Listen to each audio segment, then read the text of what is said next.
The old London Tube.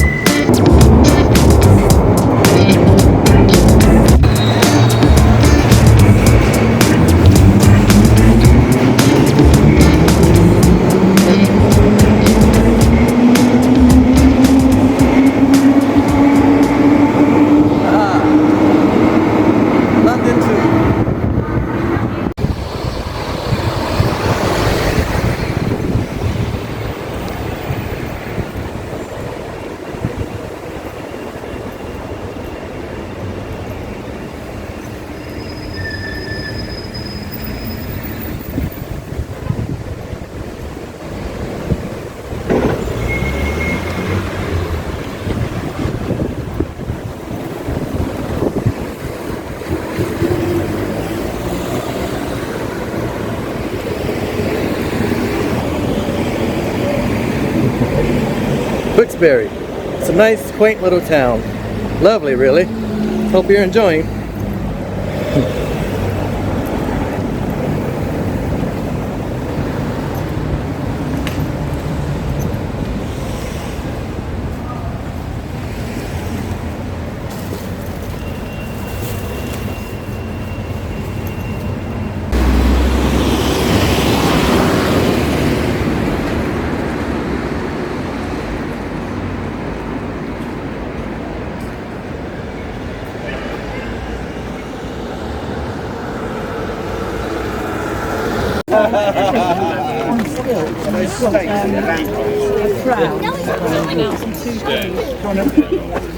The men walking on stilts there.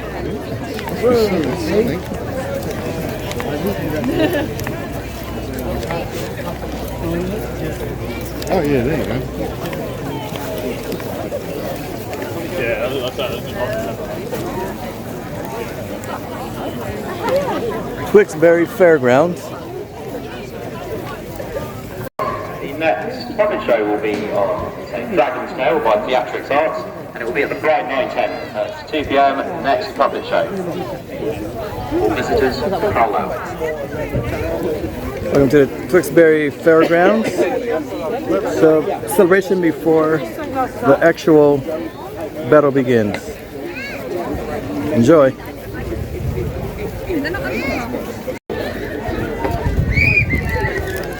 Street away to carry on. That's a bottle like that. That is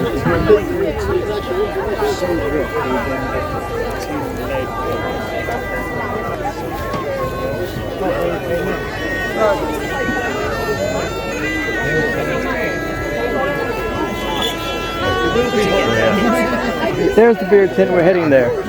Gotta get the beer.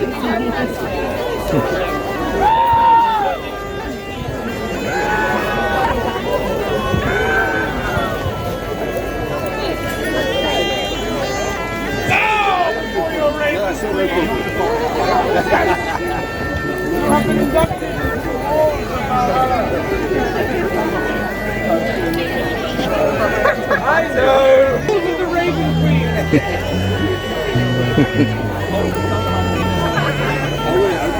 Medieval.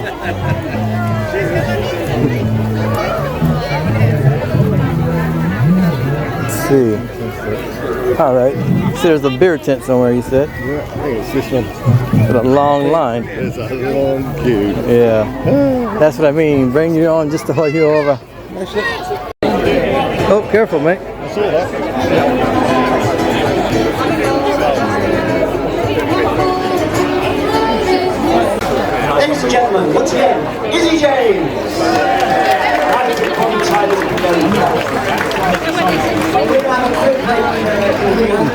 Outside we have Rivaldo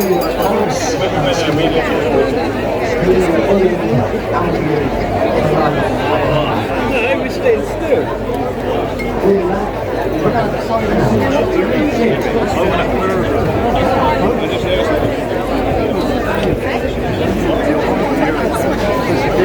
Click on the wrist.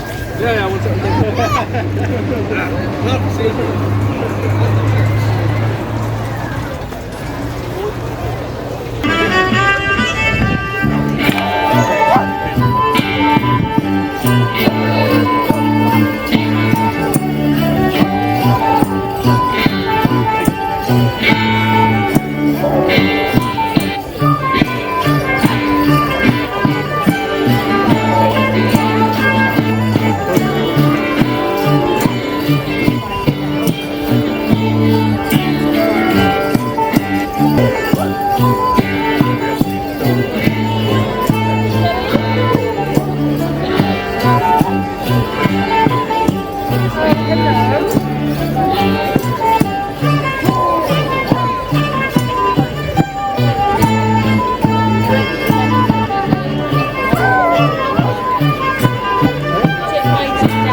Enjoying the Tewkesbury Fair and battle reenactment taking place. Here's the Fairgrounds, and it's quite a turnout. Hope you folks are enjoying it. Cool.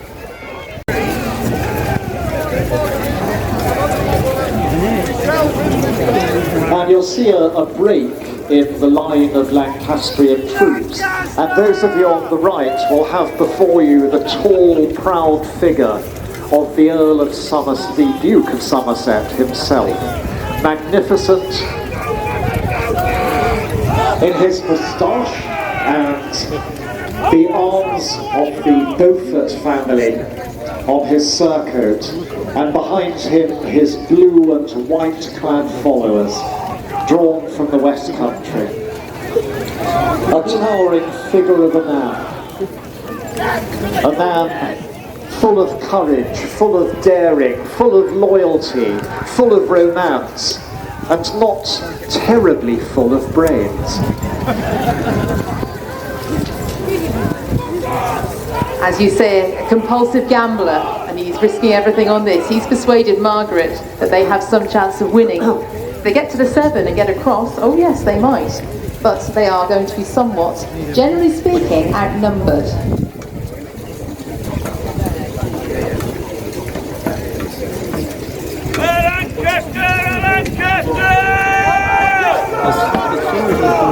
Performance there, shouting at Lancaster.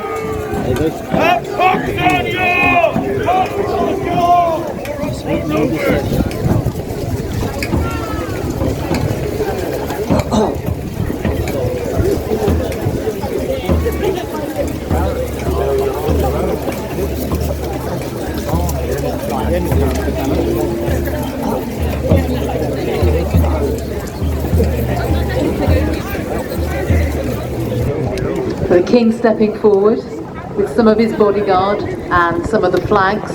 The Queen and the young Prince of Wales going forward alone. Prince of Wales and the King stop. They speak. They bow to each other rather peremptorily, the courtesy you would give to a knight or a social equal, not to a sovereign. And Edward has shoved the prince, and the prince pushes him back. They've come to blows already. Clearly this was never going to... Oh, and the Queen is... She-wolf for front, there you go. You can almost hear the sound of that slap that Queen Margaret has given Edward's face from here. And Edward's just boxed the prince, and the prince has thumped him on his midriff. This is not chivalric behaviour. Very far from it. Well, that's it. We've come to insults and vituperation. And with a last curse, the king leads his men back towards his own army. And Margaret's slender, dignified figure walks beside her son back towards theirs. And what's going to happen now is pure horror. And now the Lancastrian army is deciding that it's going to test the Yorkists. The entire army of Margaret of Anjou is moving forwards, as they hope, to the kill, heading right to the far side of the field, aiming to punch a hole in the Yorkist line and end the battle immediately. So we're now going to see everybody engaged. Margaret of Anjou is withdrawing wisely towards the rear. Her son is not. He's right there in the centre of everything.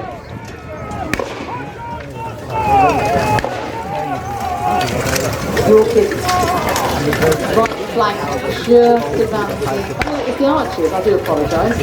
The right flank are engaged.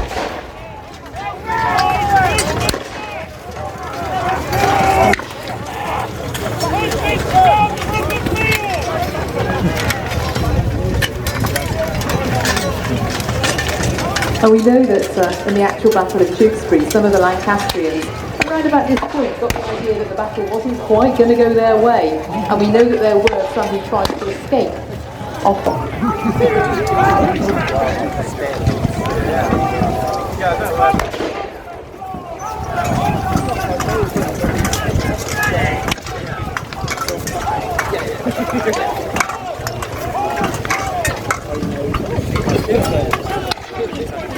Oh, very static on the Duke of Somerset's line. There's not a great deal going on.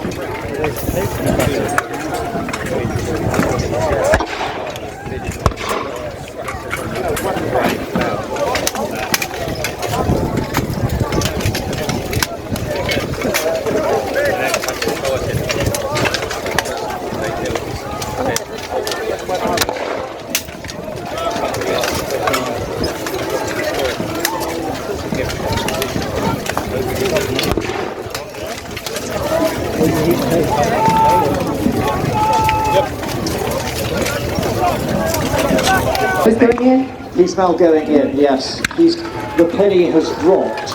He knows he has to do some fighting. He's wielding a poleaxe, an axe on the end of a long haft, with a sharp bit sticking out of the end, and using it pretty well.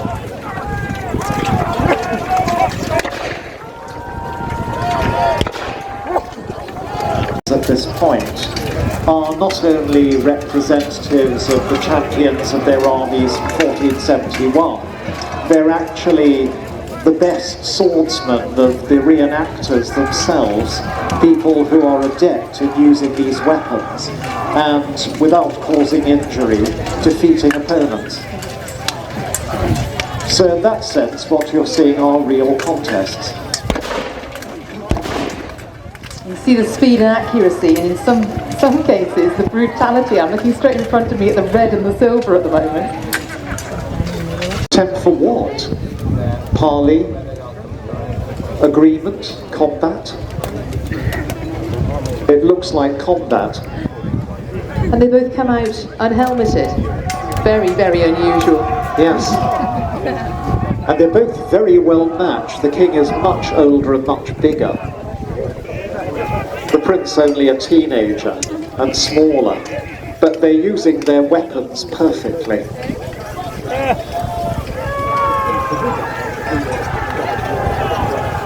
and both armies looking on. It's also giving time for Lancaster to straighten their line and make a more solid army. And the prince has landed a whack across the back of the king, who clearly felt that blow, even if it didn't penetrate his armour.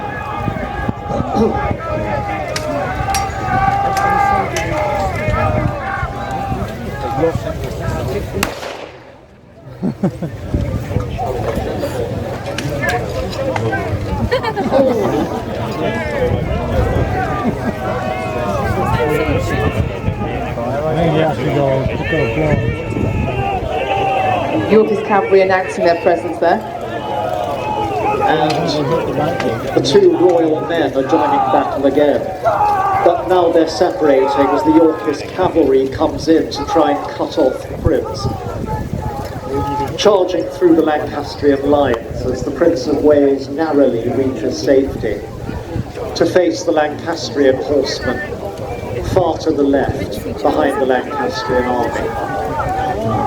The royal duel is over, the prince is safe back in his lines. The king, humiliated and thwarted, is standing there radiating anger and disappointment in front of his men. Oh, the Yorkist. Now the Yorkist, yes, the Yorkist army are going to full-scale charge in the centre, moving as fast as possible, hitting Lancaster with maximum impact, and the rest of the Yorkist army advancing on both wings to match it. You can actually hear the thump as they hit each other then. Yes, that's as fast as anybody can move in armour.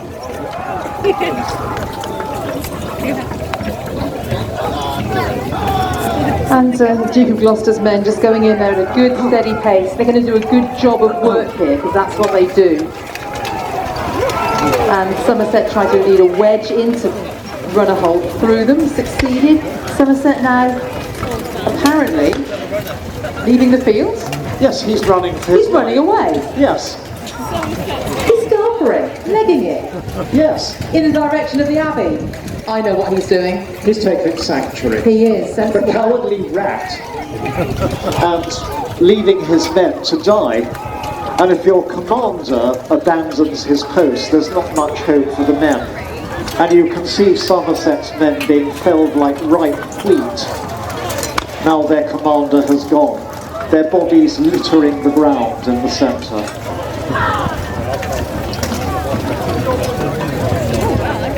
The Lancastrian line is collapsing.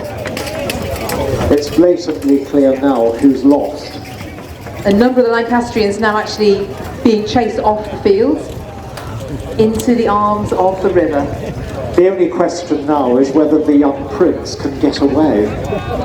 His battle is lost, his army is collapsing, but he is the hope of an entire royal family. And if he can only get to safety, then there'll be another war, another time between the two sides.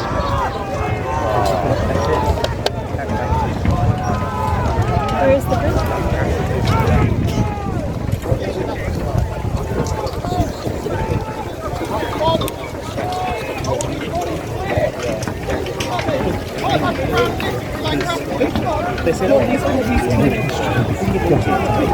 But instead, I see the prince and his bodyguard advancing, ready to fight anybody who comes to take him out. The person coming is Edward IV. Those of you in the centre can see the two royal adversaries now glowering at each other with their personal bodyguards as the Lancastrian arms away behind.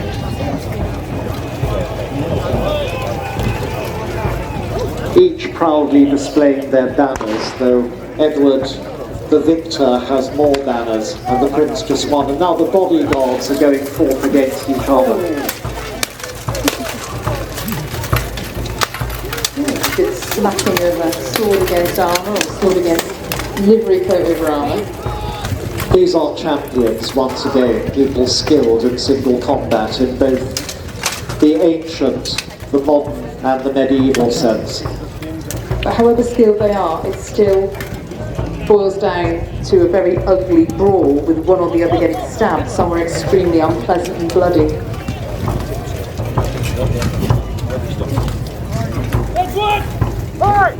And now the prince is challenging the king to single combat once again. Remember, when they tried this before, the prince did extremely well. And the king is too proud to refuse. But his bodyguard goes forth, the prince tackles Edward's bodyguards and overcomes them both. The 18-year-old is a champion soldier. He is also exhausted and at this moment very much alone. And having allowed his bodyguards to try and do the work for him, King Edward himself is now insulting and challenging the prince. It was never yours! You have no royal blood within you! Your mother converted with that traitor Beaufort and has silenced you! Edward the King has just delivered the ultimate insult to the teenage boy. He's told him he wasn't the son of his father, that his mother had produced him with the Duke of Somerset. That is something that no red-blooded prince or no red-blooded person Well, it's quite an can insult, isn't ignore. it? You've seen the Duke of Somerset, I mean. And now they're going to fight to the death.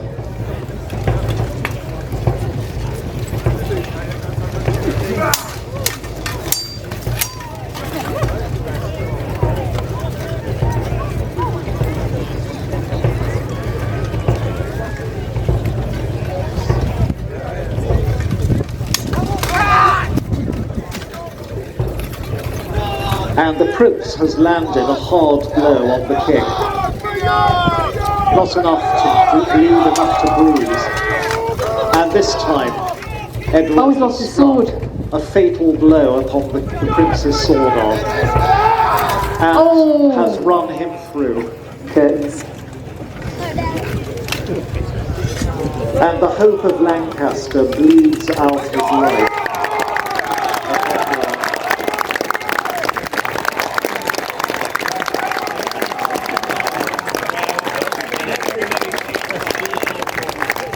The royal crown of England on a helmet is brought forward to taunt him as he lies mortally wounded. My family will rule England above yours!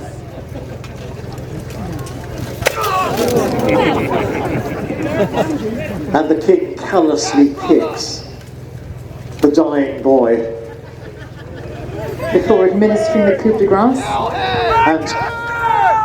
And cuts his throat just after the boy has cried Lancaster in defiance. And there is no doubt now who is the victor. Even if he is so exhausted, he just toppled to his knees.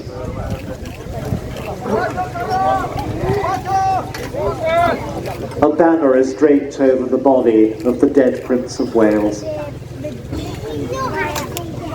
and a prayer said for his soul.